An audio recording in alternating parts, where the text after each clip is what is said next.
Kerry has noted President Muhammadu Buhari's anti-corruption campaign at the World Economic Forum in Switzerland. He says now is the time for the entire world to stand up against corruption.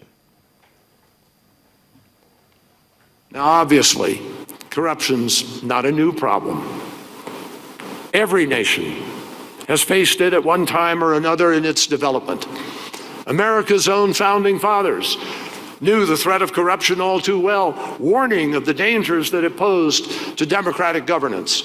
But today, corruption has grown at an alarming pace and threatens global growth, global stability, and indeed the global future.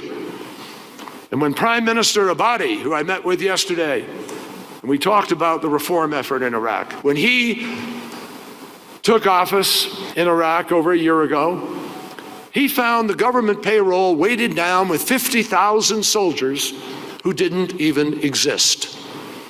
That meant $380 million of dishonest public officials that got that money instead of it going to build the kind of inclusive and capable security forces that Iraq desperately needed.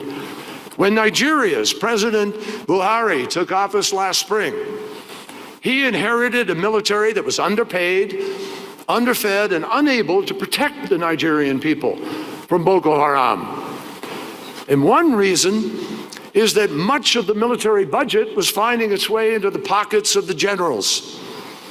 And just this week, we saw reports that more than 50 people in Nigeria, including former government officials, stole $9 billion from the Treasury.